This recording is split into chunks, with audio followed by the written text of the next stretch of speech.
Guys, gang, you guys there? Can you hear me out there in the YouTubeverse? Welcome to the Tuesday edition of Burn It Down with Kim Brown.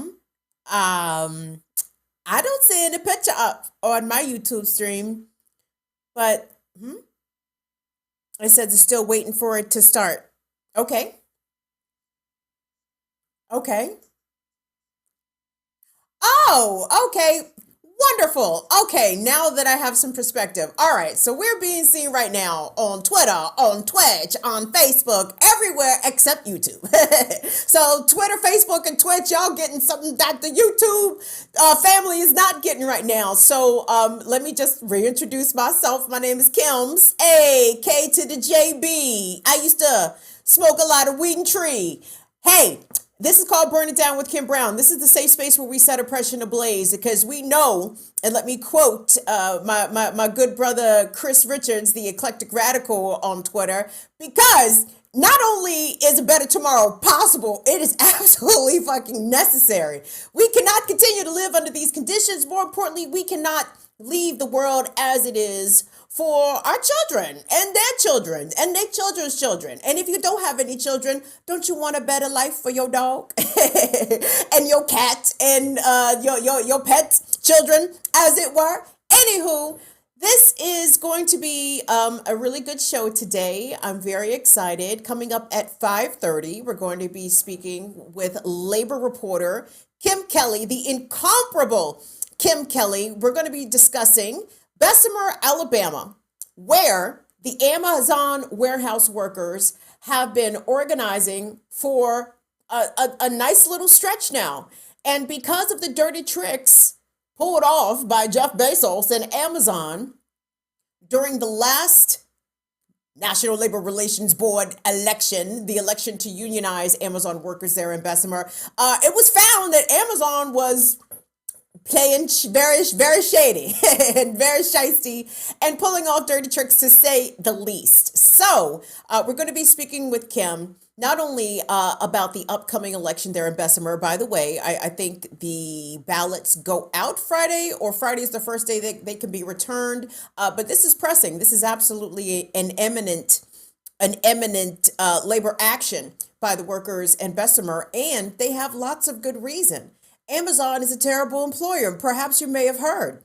Amazon, specifically at the Bessemer warehouse location, had 6 workers die at the warehouse. 2 of them died on the same day.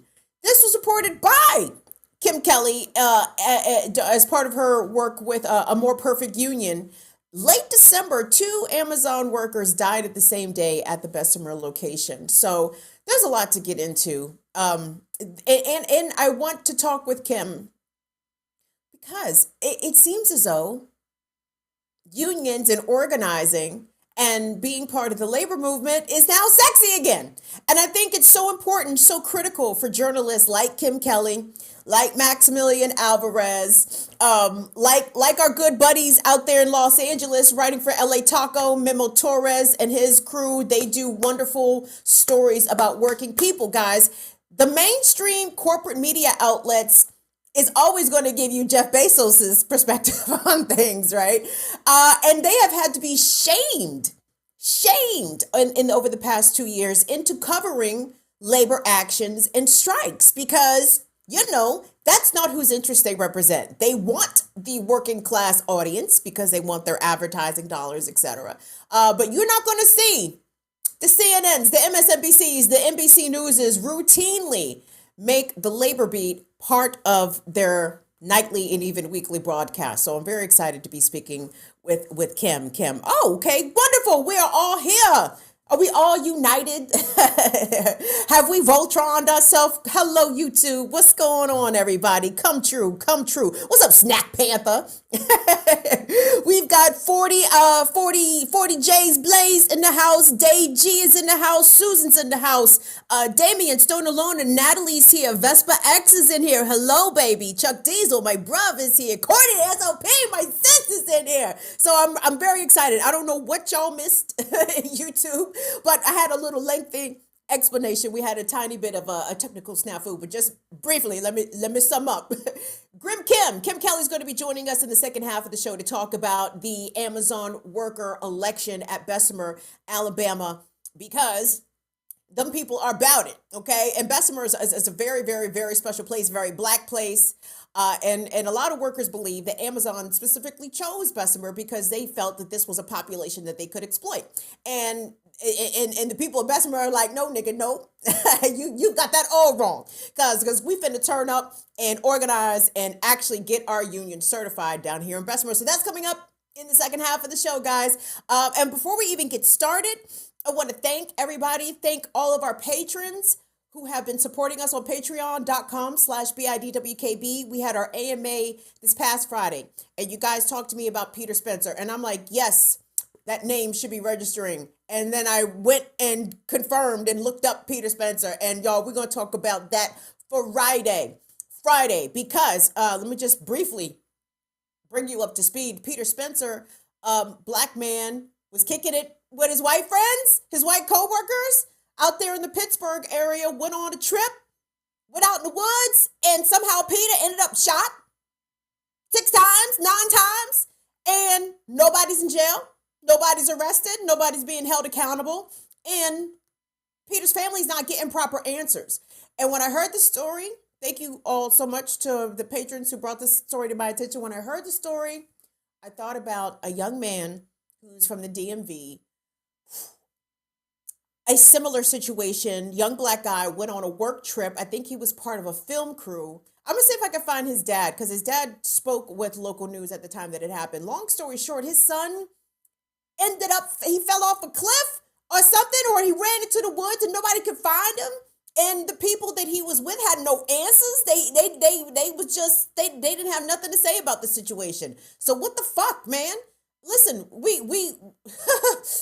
listen, man, you better know these people before you go out with them, shorty. And that's really regardless of race. Let me just be very clear about that. But hey, this is one story too many with similar details and similar outcomes that I'm not actually feeling. So we are going to talk about that come here Friday, guys. And thank you all again. And we definitely extend our deepest sympathies and condolences to the Spencer family in this unimaginably difficult time, trying to get answers for their loved one. But the story that I wanted to start off with today, guys, and this is sort of like, I don't know whether to laugh or to cry. And I'm not going to be on this very long, but I did feel compelled to say something. Today, at your convenience, could you pop up A1 for me? So, in the midst of this Supreme Court brouhaha, it's not even really a brouhaha. Stephen Breyer is in his 80s. He's stepping down. I'm sure the Democrats put the press on Stephen Breyer to step the fuck down while Joe Biden was still in the White House. I think they have learned the lessons taught by the passing of Justice Ruth Bader Ginsburg. Like, just because they old ass want to sit up there until they 100, or at least they think they're going to make it to 100, get them old ass motherfuckers up out of here.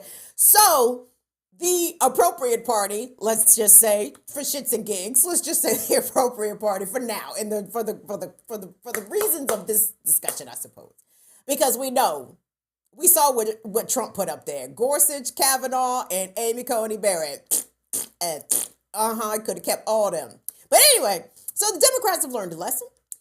I'm speculating that they encouraged Justice Breyer to sit his ass the fuck down as soon as fucking possible, because there ain't no guarantee that Joe Biden and the Democrats are going to keep the White House in 2024. So, in fulfilling a campaign promise, which, by the way, black women specifically, in the Fire Fam, in the chat right now, on Twitter, on Twitch, on Facebook, do me a favor. If you ask Joe Biden to nominate a black woman to the Supreme Court as a campaign promise, I demand that you show yourself right now, because I know it couldn't have been nobody that watches this show.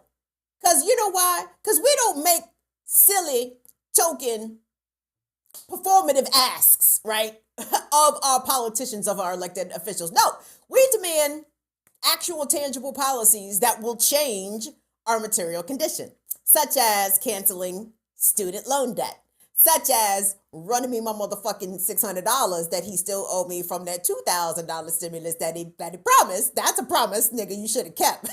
You should absolutely keep that and run everybody their $600 because you still owe everybody $600, Joe Biden, and ain't nobody gonna forget that shit. How about the promise that the Biden administration made to reschedule marijuana and expunge people's marijuana records? No, they have done none of these things. The promise that they are determined to keep, and they think it's going to actually score them political points, and I think that they're mistaken about this, but I'll get into that in a moment. The promise that they're determined to keep is the nomination of a black woman to the Supreme Court. And let me just say this on the onset. Is that important? Sure. Is that more important to me than my student loans being canceled? No. Is it more important than literally $600 in my hand? I have to say no. I have to say no. For the simple fact that if this was a game changer, and representation alone does not change the game. we are in agreement on this. Okay. Representation alone does not change the game. But I could see if the addition of this proposed justice, this potential nominee, could change the balance of power on the court. It does not. It will maintain the current balance, and consequently, cases that are being brought before the court that impact and harm black people are still going to be affirmed against us by the majority conservative court. So if you put a black woman on there, cool. That's another page that you put in Black History Month. By the way, happy Black History Month, everybody. Shout out to Carter G. Woodson. Negro History Week 1926. Oh, geez, stand up. But unless you're just trying to add another person to the Black History pantheon, this does not change the balance of power. It does not even change the balance of power of the court. It does not affect our individual lives right now, material conditions in the year 2022, while we are still very much dealing with the pandemic, while we are still dealing with crushing student loan debt, while we still have 2 million people incarcerated. By the way, did you know that Joe Biden hasn't pardoned a single person since he's been president? Not one. Not one. But you're going to get you a black Supreme Court justice. Isn't that exciting? So I have droned on at a bit at the mouth to bring you this story here from Prospect. A really interesting piece that some are already dismissing. Alexander Salmon wrote this piece, prospect.org. You see it there. And I'm going to read you some interesting information because this is Jim Clyburn's pick. Clyburn pushes management side labor attorney for Supreme Court. So there's 3 major names floating around to be potentially nominated to the Supreme Court. 3 names of black women. And the one from South Carolina is garnering a little bit of interesting attention per this article from Prospect. So let me read you a tad bit here from Alexander Salmon's piece. Salmon writes, Child's experience is worth scrutinizing closely. As a lawyer, Child served as an associate and then partner, and then eventual partner at Nexon, Pruitt, Jacobs, and Pollard from 1992 to 2000. At Nexon, Pruitt, Childs worked primarily in the labor and employment law, principally working on behalf of employers against allegations of racial discrimination, civil rights violations, and unionization drives. Excuse me? I'm sorry, what? Bloomberg Law has at least 25 cases registered in which Childs participated during her time at the firm. 23 of those involved alleged employment discrimination or other employment-related civil rights violations. Race and gender were common factors in such suits. 7 such cases entailed race-based job discrimination, and then another involved sex-based job discrimination. In all but 2 of the registered instances, Childs was not representing the plaintiff, but the defendant, meaning that she overwhelmingly represented employers accused of violating civil rights and gender discrimination laws in the workplace. There's your representation. And guys, when trying to do some cursory research on Michelle Childs, um, she is being praised by all the wrong people. She's got the Clyburn endorsement. Did y'all know Lindsay Graham bitch ass had nothing but wonderful things to say about this woman? And I found a package from a news station in South Carolina in which the head of the Democratic Party, I'm not sure if this is the Democratic Party for South Carolina, or was it in this area, Columbia, Greenville area. But I want to play y'all two endorsements that should concern you. I mean, the Clyburn endorsement, yes, should absolutely concern you. But when black people are getting endorsed by white folks whom I consider to be our enemies, that only leads me to believe that said black person receiving such an endorsement potentially could be my enemy too. Today, let's take a look at, I think it's going to be A2. So, guys, what you're going to see, as which I'm sure you've seen already, but Lindsey Graham, senior senator from South Carolina, had nothing but good things to say about Michelle Childs. Huh? And then a representative of the South Carolina Democratic State Party had nothing but good things to say about her, too, which gives me a little pause. Today, let's check that out. As you know, coming up on this program, Congressman Jim Clyburn, he has said repeatedly in interviews that South Carolina Federal District Judge Michelle Childs, not only as someone he likes, but that both South Carolina Republican senators will support her. So he's talking about you. Did you tell him you're a yes vote on Childs? Here's what I will tell him and the nation. I can't think of a better person for President Biden to consider for the Supreme Court than Michelle Childs. She has wide support in our state. She's considered to be a fair-minded, highly gifted jurist. She's one of the most decent people I've ever met. It would be good for the court to have somebody who's not at Harvard or Yale. She's a graduate of the University of South Carolina, a public education background. She's been a workers' comp judge. She's highly qualified. She's of good character, and we'll see how she does if she's nominated. But I cannot say anything bad about Michelle Childs. She is an awesome person.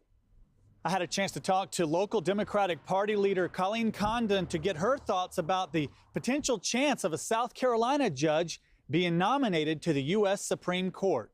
Wouldn't it be wonderful to have a judge who's respected by both sides of the bar, who's actually knows what real life America is like, knows what South Carolina is like? She went to USC School of Law.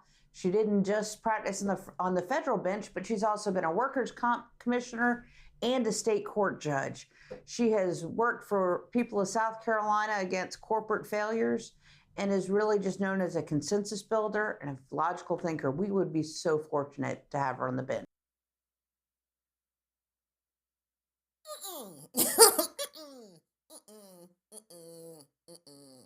When the Republicans and the Democrats can agree on a black person, chances are that is not the correct black person for black people. That is not that person that you want necessarily serving as your voice, right? Right? I mean, what if she is a cop mala? I mean, what if she is a lot of niggas? What if she is Eric Adams? What if she is Muriel Bowser? Like what? And there's no doubt, like again, and aside from the article from Prospect, that was about the only, and I can't even call that negative reporting. It's not negative, it's factual, right? If that was her role at that law firm of which she was a partner, and her name is on the law shit, the law directory, the law transcripts, whatever, as attached to, the majority of the cases where she was serving as counsel. It was defending the companies against racial discrimination and against gender-based discrimination. So basically what you're telling me is that this black woman judge, who is perhaps going to be nominated for the Supreme Court, spent a chunk of her career arguing against black women's rights? on the job, arguing to discredit and undermine Black women who have faced discrimination and whom, by the way, had the temerity and the audacity to actually escalate it to a lawsuit. Like, this is what you do with yourself. And I hate that. And this is how identity politics gets weaponized against us. And, you know, for some things, I think identity politics is outstanding. To see Simone Biles flipping on the U.S. gymnastics team, wonderful. I'm for that. I'm for that kind of representation in identity politics. But Simone Biles don't have no say over everyday people's lives. And the people who are playing these Washington games wield that kind of power and influence. And for James Clyburn to be openly stumping for this woman because of who she is, or, you know, her relationship to South Carolina, et cetera, okay, nigga, whatever. But what is her record like, Jim Clyburn? And seriously, if you think that Black people's voting allegiance can just be swayed by, a representative token, what does that say about us? What does that say about what Joe Biden and Jim Clyburn and the Democrats think about us? Think about our political acumen as voters, right? They think that we can be easily subdued or it's so easy to pacify us, like, oh, we'll just give them a Black Supreme Court justice. You never had one of those, huh, niggas? Don't you want one of those? Don't you think you want one of those? No, bitch, I want my $600. I want weed rescheduled and reclassified. I want immigrant kids let out of cages. I want Haitian asylum seekers to be let across the border. I want a lot of shit that have nothing to do with installing a Black woman Supreme Court justice. And again, and that's not to knock the significance or the importance of that. I just think that we, as my homie Renee Johnson said, we got bigger fish to fry. It's way bigger shit. There's way more important things on the table. That, by the way, Joe Biden is able to get done with his 2 remaining years before possibly he is booted out of power, which I'm pretty sure that's going to happen. But this is the kind of shit I'm talking about. Jim Clyburn is going to get the Supreme Court pick as repayment of a favor for giving his endorsement to Joe Biden during the South Carolina primary, which, by the way, is South Carolina the big primary? I know it's what, number 3 on the list? Iowa and New Hampshire and then South Carolina. I mean,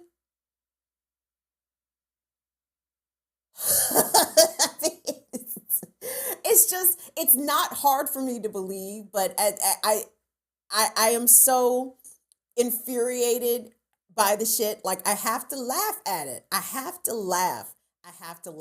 So Jim Clyburn gets to pick the next Supreme Court justice because he decided not to endorse Bernie Sanders when Bernie had clear momentum. Anyway, I have to get off of this at the moment because it's starting to piss me off again, because it's echoing back to our Friday episode where we talked about Marilyn Mosby, the state's attorney for Baltimore City. Again, it's not enough to be Black. You have to be Black and bout it. You have to be Black and down for Black liberation. But the problem is you don't ascend into these particular seats unless you are here to uphold white supremacy, right? And that is the real fucking deal. That's the only way you get to be appointed a judge. That's the only way you get to be elected state's attorney. You have to be committed to give lip service to the Black folks while doing the bidding of the white folks. And this is where we have an impasse. And this is where I think that the Biden administration made the wrong bet. They bet on Kamala, right? Oh, Kamala's going to give us the representation that we need on the ticket, so to assuage the Black people. The Black people should be happy with that. No, nigga, we told you we do not like the police.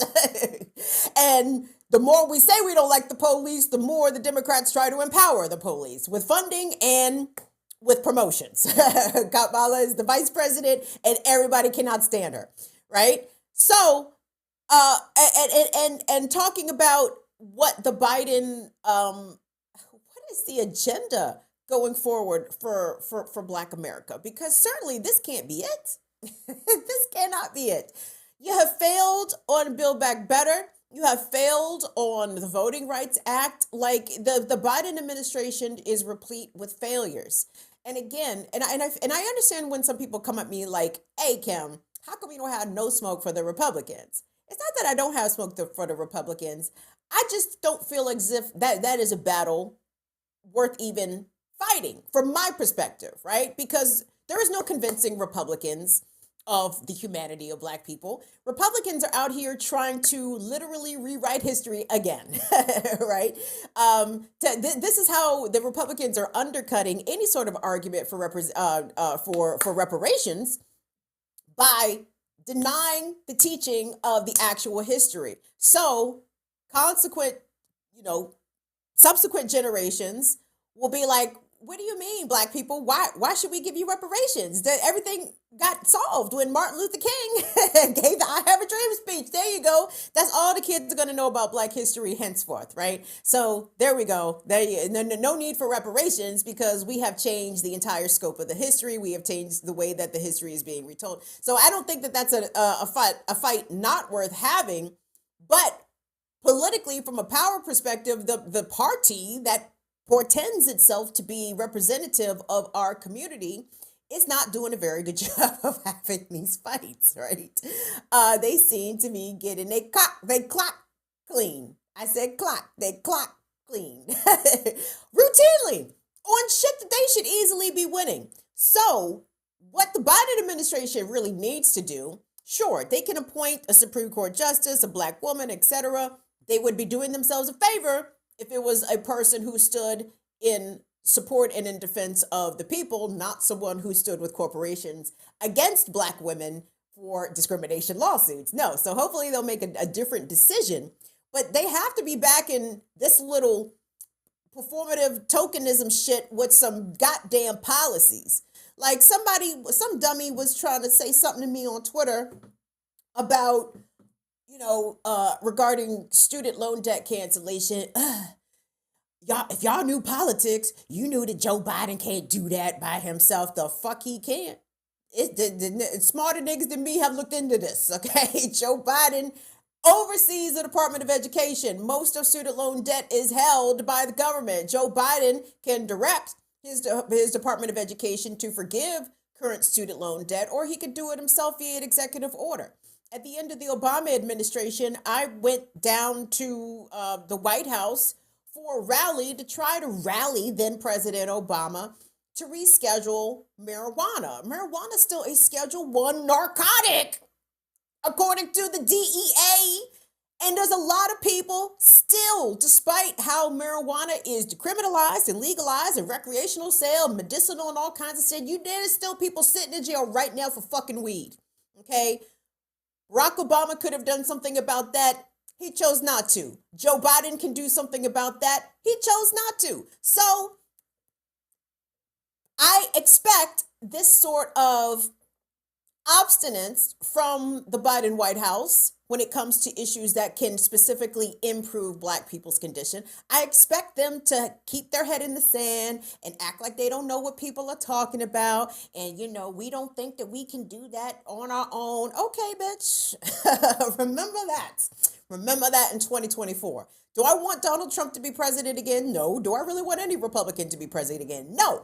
But I tell you one thing, I'm tired of being blatantly scammed out of my vote. I'm being tired of being told and hearing from Democrats that, hey, this is the most important election of our lifetime. This is the one. If we don't turn out, fascism will take control. Well, it doesn't appear to me as though fascism has ever left a hold, right? What's the point of electing Democrats like Joe Biden if they are going to uphold at least some of the worst parts of the Trump administration, especially when it comes to environmental issues, when it comes to issues pertaining to immigration and asylum? Like, Biden has kept up that Trump shit, nigga. We thought that Trump shit was going to come to a cease once Biden-Harris took office, huh? How come y'all still rocking with the Trump shit, Joe Biden? Like they're not making a good case for themselves. And I wonder to a certain extent, like, come on, guys, this has to be deliberate or intentional, right? Like these people don't get paid all these money.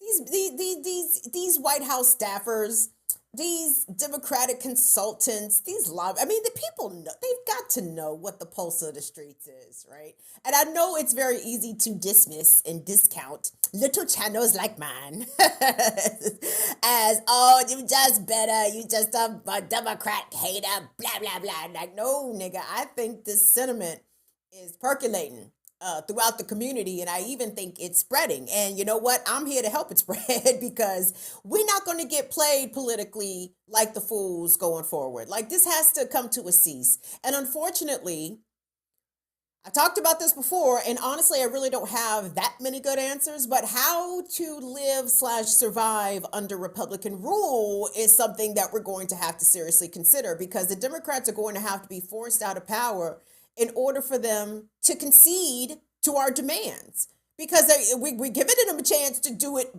pre-election and they are determined not to. So, you know, a hard head make a soft ass. I guess y'all just got to get your ass whooped before you understand that people are going to stay home from the polls and Republicans are going to have their way. And I hate that I don't think that's the only choice, but I think that is a plausible scenario that we could be encountering. I'm looking at what's happening now in Virginia, guys. I mean, Terry McAuliffe was not a good candidate. The DNC knew that they could have picked a better nigga. They could have picked a better nigga, but they didn't want to pick a better nigga. So they got what they got, and they got beat. And Glenn Youngkin is trying to turn, I don't know what the fuck that nigga's doing. That nigga's already in court being sued by a number of school systems in the Commonwealth of Virginia because he is, by executive order, decreed that masking in public schools is a parental option. That's very bad.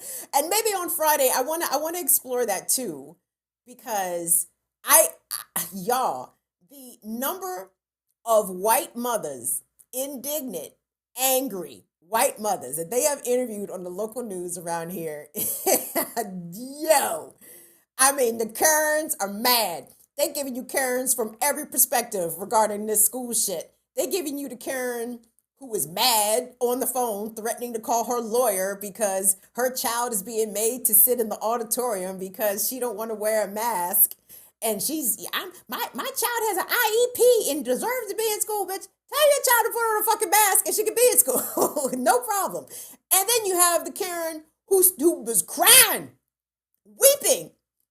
I got to find that clip because they put them back to back. And I was like, oh, this is glorious. This is glorious. And I've seen people on social media say the quiet part out loud, which needs to be stated and reiterated when they talk about these parents. Parents are mad that their kids have to comply with mask mandates. No, say it right.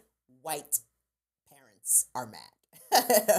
And all the shit happening in the schools right now is because of white parents.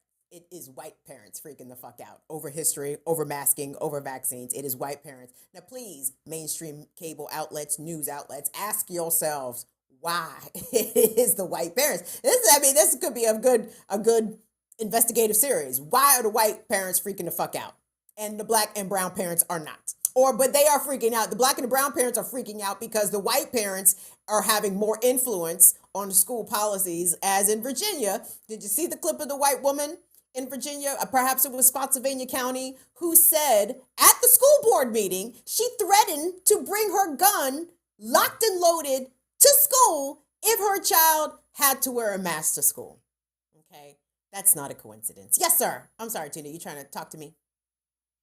Oh, wonderful. All right, guys. So there's that. So Friday, in addition to talking about Peter Spencer, which I'm very glad you guys brought to my attention, I want to kind of examine this. Like it is white parents. The news frames it as parents are upset. No, nigga, white parents are upset. And I think that needs to be unpacked. Okay, that's an extremely important topic. So guys, I'm so excited. So excited. because we have been talking about labor stories here on this program really since the launch of this program. And you guys know that working people stories are extremely important to me. I am a child of labor. My mother kept a roof over our head because of her good union job, and I won't ever forget that. And I know that over the past 2 years, with the economic situation's been exacerbated by COVID, we've seen a growth and a strengthening of the union movement, of the labor movement. And one of the people whom I think can be credited with helping usher in, I guess, let's call it the mainstreamification, I hope, of labor reporting. Guys, join me in welcoming to Bring It Down with Kim Brown. We are joined today with Kim Kelly. Kim wears a bunch of hats. She is the labor columnist at Teen Vogue, also the correspondent at Means Morning TV, and has bylines literally all over the internet. And she's also an author of the forthcoming book. It is coming out, and I'm very excited about that. It's going to be out in April. It's called Fight Like Hell, The Untold History of Labor in the United States. And Kim is joining us today from Philadelphia. Kim, thank you so much for making time. I'm very excited to have you on with us today. Thank you so much for making time for me. Are you kidding me? I'm excited. Oh, wonderful, wonderful. We have the Kims thing going on. And by the way, it's very important that we maintain and be the standard bearers of Kim, because they're not making new Kims. I'm not sure if you knew that. Kim is going the way of Agnes and Edna. There's no new Kims forthcoming. It's a sexy name. I don't know what parents are doing.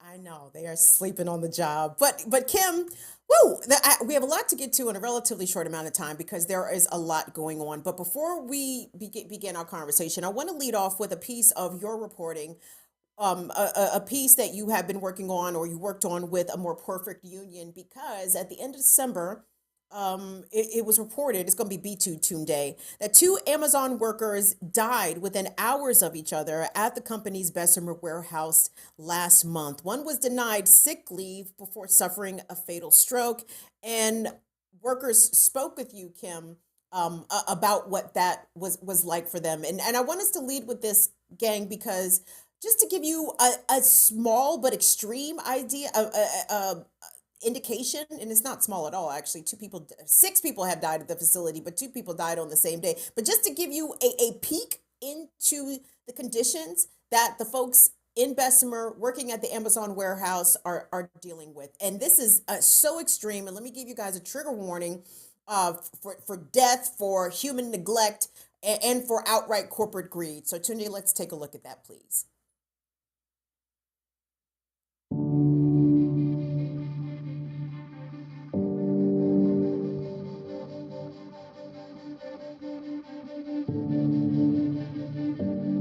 A man in my department, now he worked the night shift, so it was before the day shift, which I worked day shift. He had died on the job. Apparently he had a stroke and died inside the trailer. From my understanding, he was inside the trailer for probably 20 minutes before someone realized they hadn't seen him and went in the trailer and found him on the floor dead. He had gone to HR and said, "I'm not feeling so well. Can I please go home?" Because, a lot of folks, even myself, we don't even have enough UPT, which is unpaid time off, right? And if you go negative, they'll get rid of you like that. And so a lot of people are terrified of that. And this dude, he didn't have enough to go home. And so what HR told him was, you're just gonna have to speak to management and see what they can do. And just, go back to your station and figure things out. I guess he spoke to his manager, and his manager told him the same message, that you just don't have enough UPT. And so they're effectively telling him it's either you go home and lose your job, or you just stay here and keep working through the pain. And that's what he did. He was not supposed to be in a trailer by himself. They always supposed to be someone in the trailer or at the end of the trailer to keep an eye on you, just in case something falls on you. And he was in there by himself. So that, we all know, was wrong. On the day that this man had passed, his ship died, there was another person who had to be put in an ambulance. They brought a wheelchair, wheeled him to the front where fire truck and ambulance was waiting for him, and they took him to the hospital, and he passed. So that was 2 people passed away in less than 6 hours. They actually come around and tell people not to talk about it and to go back to work. A coworker of mine, he went up to this one manager and asked him, like, what happened with the man who passed away. Management told him straight to his face, I don't know what you're talking about. That's the most disrespectful thing on the planet. Like, why would you say something like that? There's no shutdown. There's no moment of silence. There's no time to sit and have a prayer. A couple of people that worked directly with him or knew him good was badly shaken up. A couple of them wanted to go home and were not allowed to go home.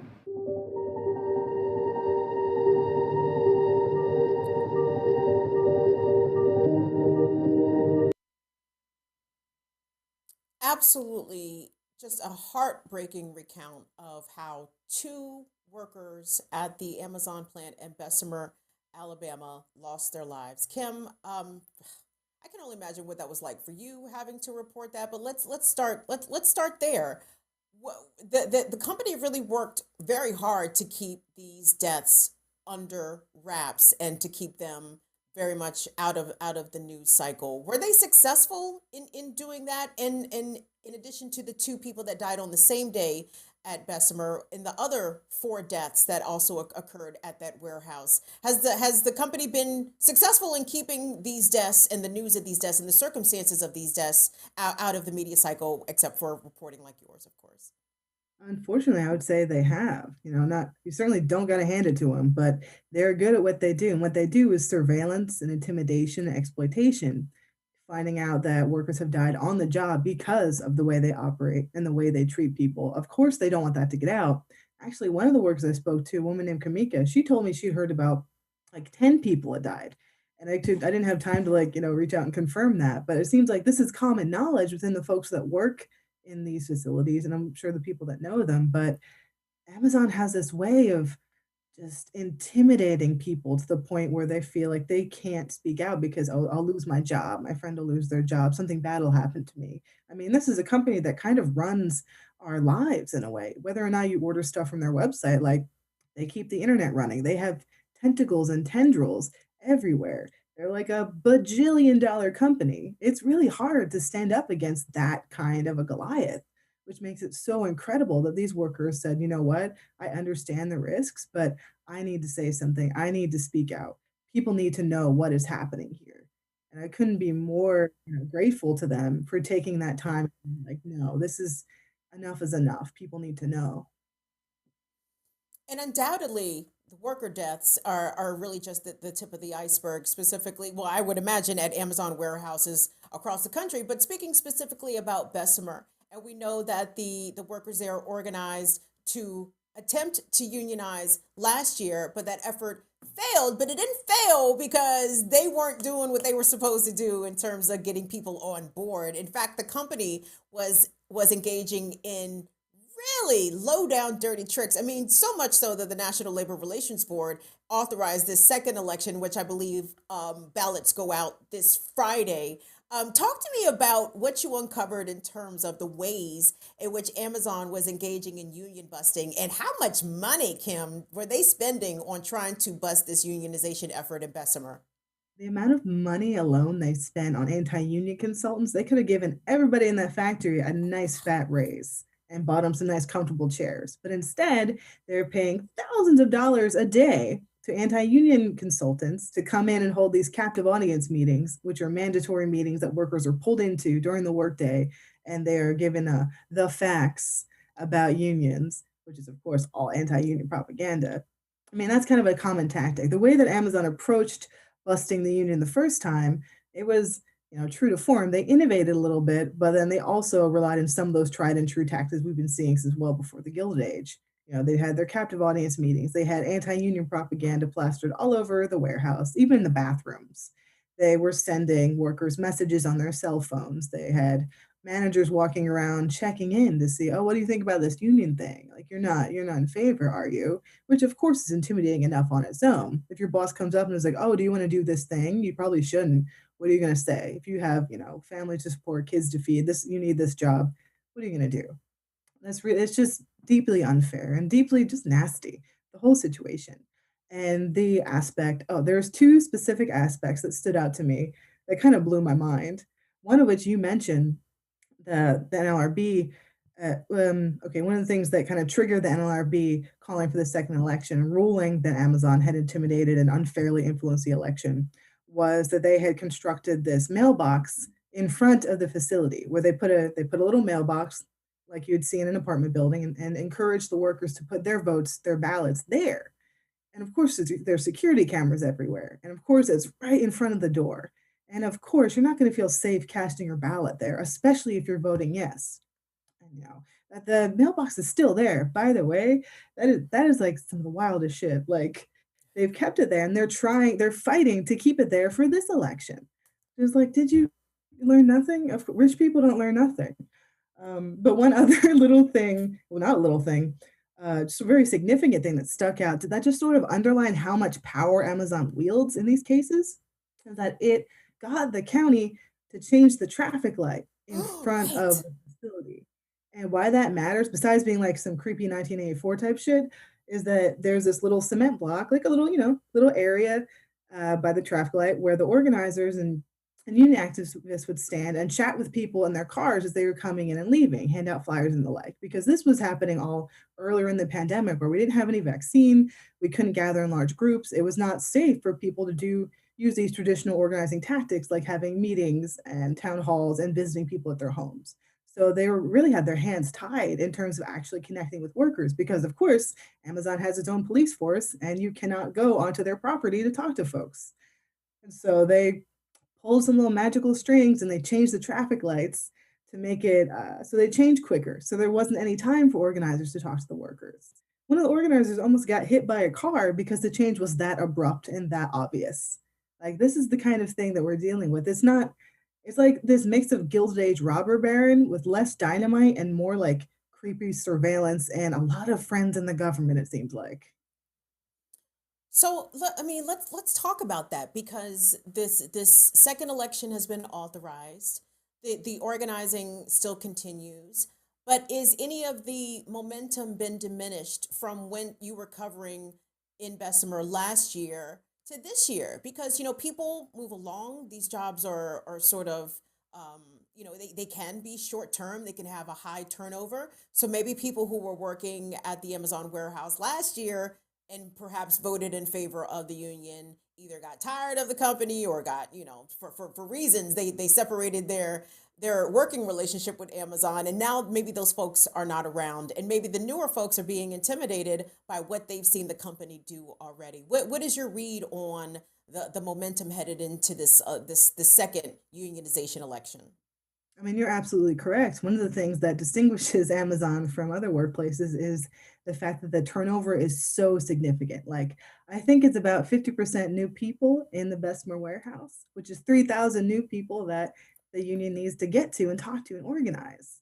And I know for a fact some of the organizers, like the worker organizers who are leading the effort, the first time around, they're still there because they're like, no, I'm not like this job sucks, but I'm not going to leave because I feel like I owe it to myself and my coworkers to get the union in here.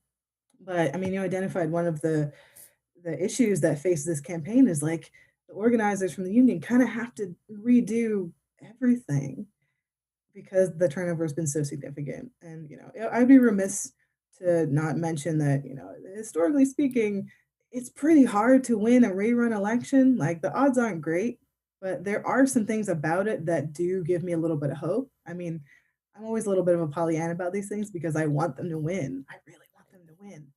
And whether they do or they don't, we'll see in a few weeks, right? But the thing that gosh, I'm like blacking out. I was doing so good. But right. The No, thing that I think is going to be helpful this time around is the fact that people know about what's happening. There was a big media blitz around the first time, and now people are watching. People are encouraging them. They're able to be more public about it. The organizers are able to engage in some of the more useful tactics that they couldn't do earlier in the pandemic. Now that things have changed a bit and people are feeling a little safer, they can do visits, they can hold meetings, they can be kind of more out in public about it. And the local community, like from groups like local churches or to the Birmingham DSA. Like the community is behind them. People want them to win, and people know that Amazon didn't play fair the first time. So, media attention and public support can only go so far. It comes down to the workers and what they want. But I think there is an advantage now because it's a lot. There's been so much written and so much said about what Amazon does, whether in Bessemer or in other places. I think people have a lot more information available to them and they're able to, make their own decisions that way in a way that was a little more difficult the first time around because it was the first time. People don't know what was going on.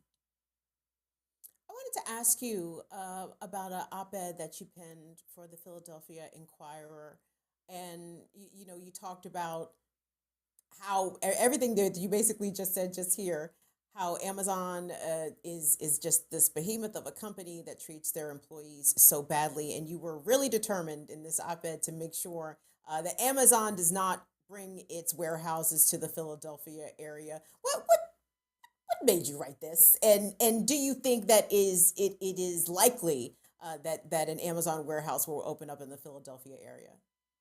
I mean, unfortunately, my angry op-ed did not work. They're here. They're out here in Southwest Philadelphia, which of course is targeting a traditionally low-income, predominantly Black neighborhood. Who do they want to exploit? The people that it's easiest for them to exploit. So that part didn't work so good. But it's just like I hadn't covered Amazon that closely prior to going down there last year to Bessemer. I kind of just got the call and I was like, yeah, let's see what's going on. It's like an adventure. And just getting to know the workers, getting to know the people leading this organization efforts, just hearing about what people go through, and then reading more reporting and watching more coverage of what these workers have to deal with, what they go through just to make a couple bucks that, one thing that Amazon pushes is that, oh, we have a $15 minimum wage where, look how generous we are. A typical warehouse job should start around 20 to $25 an hour. Like they are driving down wages while pretending to be helping people. Like Philly doesn't need that shit.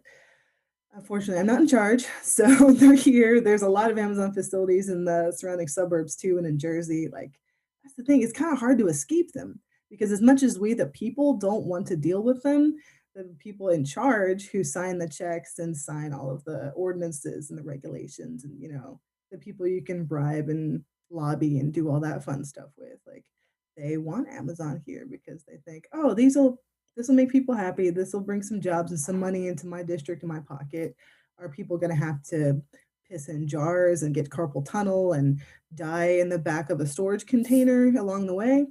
Well, maybe, but it doesn't impact me. So, let's put my signature on it, bring them on in.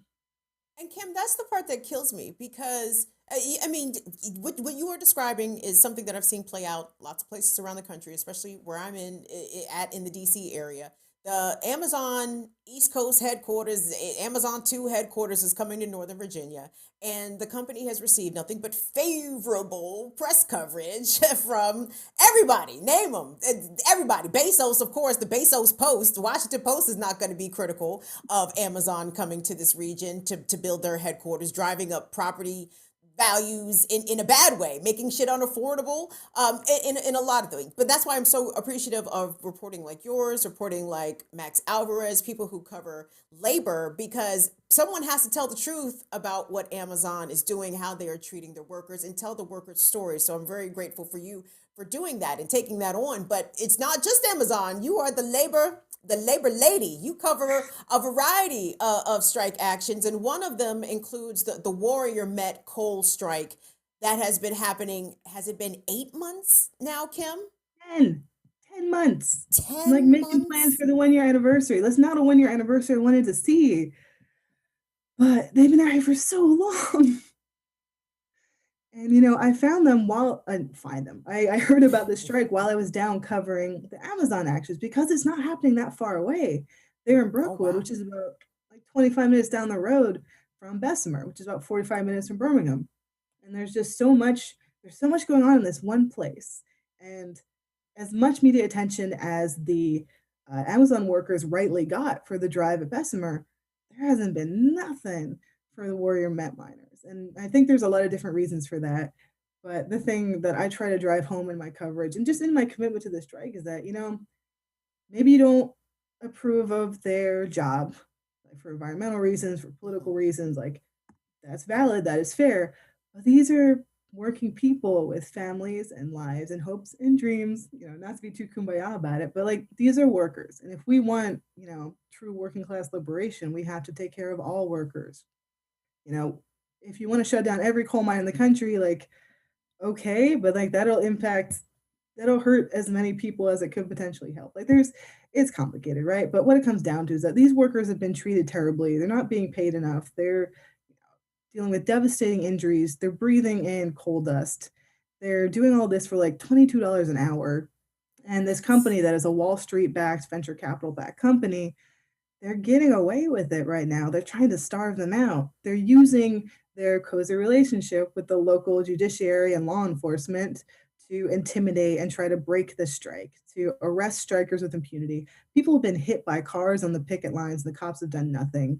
Like it's really wild down there. Like there is so much to this story that I wish more people knew about or paying attention to. But like I'm just one guy. Like other people have covered it, but this is just one example of the labor struggles we're seeing in this country, and they're all important, and they should all be in the headlines and get coverage. Like for every Bessemer and every Brookwood, that's happening in every state and every town and country. There's always something like that happening, and I can't be everywhere at once, but other people can. Like I think that they're, especially with given, the reach of social media, like from Twitter and Facebook and things that I'm too old to understand, like TikTok. Like there's so much that can be done in so many ways and so many people that can be helped.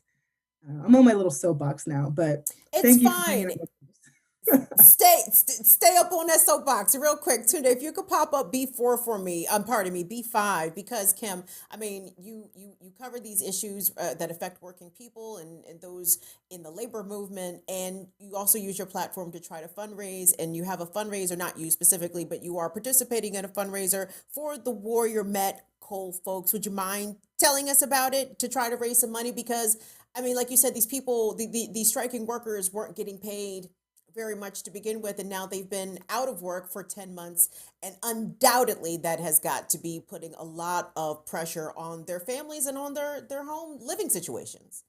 It's been brutal. And one thing about these guys, like 80% of the workers that are on strike are parents. So there's 1,100 coal miners, like individual workers who are on strike, but then think of their families and their children, their elders. Like this is an entire community. And it's not, it's not a swanky, rich part of town, like it's a working class little town with not a lot going on. Like the mines kind of control everything. So these guys it's just so incredibly brave and inspiring that they're still going. And one of the ways that they've been able to keep going is donations and support from other folks in the labor movement and just people that want to pitch in. And some of those people that this all kind of came together in the past 2 days. It's really exciting. There's several regional Alabama DSA chapters are putting together a fundraiser that's like a panel discussion. I'm on there, doing this, but more importantly, there's going to be some of the striking workers. Hayden Wright, who is just incredible. I love her very much. She's the leader of the Women's Auxiliary and is just an absolute force. Like if I was going to vote for anyone, I would vote for Hayden for literally anything. And also Jacob from the Valley Labor Report, which is a really great Alabama, the only like pro-union labor talk show in Alabama. He's going to come on and give some more context. Like it's going to be a fun conversation. It's going to hopefully shed a little light on what's going on down there and like the mutual aid efforts and the community support for what's happening, and just hear what it's been like to be on strike for 10 months, because I don't think I've done anything for 10 months. I've barely been employed for 10 months at one stretch. God. So it should be cool. And hopefully we can raise a little bit of money and put a little bit of money in these folks' pockets to help them keep fighting. So Kim, I'm gonna turn you loose here in just a moment. And guys, Fire Fam, fret not. Kim said that she will come back and talk to us again once her book comes out in April. So I'm very excited about that. So I'm not going to ask you too many questions about the book, but I wanted to ask, as someone who has been covering labor, what do you make of the past 2 years in terms of the resurgence of the American labor movement? I think, well, let me get your opinion. Do you think the pandemic helped to bring straight away to the forefront the ways in which American workers have been continuously exploited and then the pandemic just illuminated that much more brightly.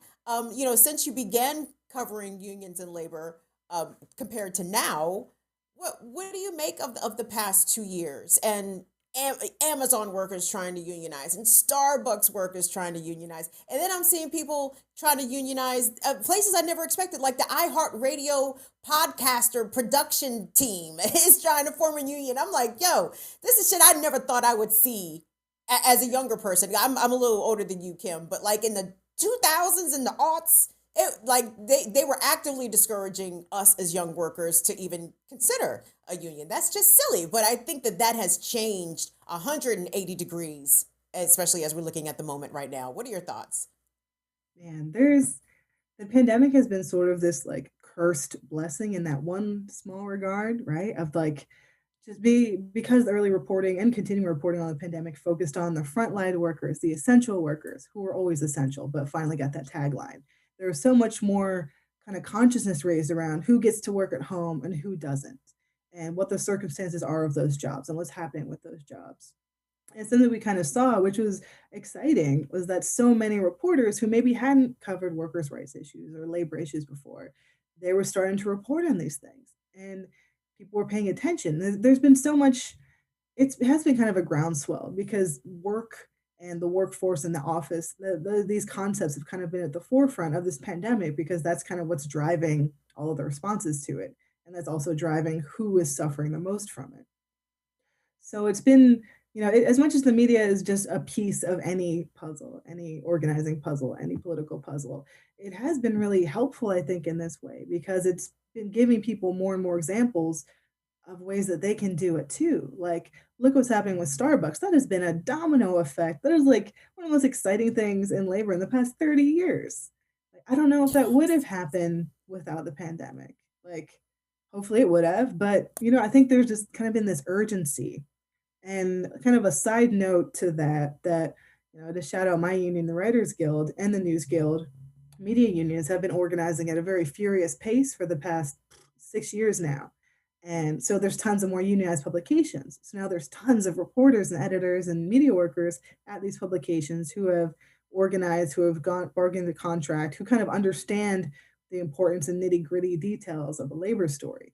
And the fact that the industry is so volatile means that we keep getting laid off and we keep ending up other places. And so it's kind of like, blowing a dandelion, like all of these pro-labor pro-labor reporters and digital media workers are ending up in new places, either organizing there or covering labor stories. Like, it's, of course, I'm like a media person, so like that's the lens I'm viewing things through. But I think that has had a really big impact too. And we're just kind of seeing all these things come to fruition. And the most important thing is, of course, the workers, the fact that they're sick of this shit and they're trying to change things. And in a lot of cases, it's actually working. All you need is one successful example for other people to be like, oh shit, maybe I can do that too. And here we are. That's what they're afraid of. That's exactly what they're afraid of. That's why Starbucks is working so hard to discourage and bust the unionization efforts, because those 2 stores in Buffalo said, yes, we can. And not in the goofy Barack Obama way. I'm so excited. Yes. Okay, Kim. But literally, before I let you go, can you tell us about your latest piece in The Nation, giving us a glimpse into the untold story of somebody that we probably need to know about? Which one? Today was Emma Tenayuka, this Yes, Mexican Tenayuka. American. Oh man, she's so cool. Like this, I've had this column for the past few weeks, and I've basically spent the whole time trying to write about these incredible labor figures and rank and file organizers that just have fallen out of history because they weren't white dudes, or they were communists, or they were queer. Like there's all these reasons why people get left out of the history books, right? But I'm trying to put them back in. And the person I wrote about came out today, Emma Tenayuka. She's a Mexican American labor organizer from San Antonio. She started when she went to her first strike when she was 16. By the time she was 21, she was elected by pecan shellers in San Antonio to lead their strike of 12,000 people. It's one of the biggest strikes in Texas history. 12,000 pecan shellers, predominantly Mexican American women, were being paid garbage, like pennies for this really taxing labor. They're breathing in dust. They're dealing with tuberculosis. They're being wholly exploited by the white owners of this company. They had enough of that shit. They formed a union. They went on strike for 3 months. The police the police beat them up. The local government tried to, like the mayor and whatnot, tried to break the strike, but it didn't work. They kept going. At the very end, they came out victorious. They won.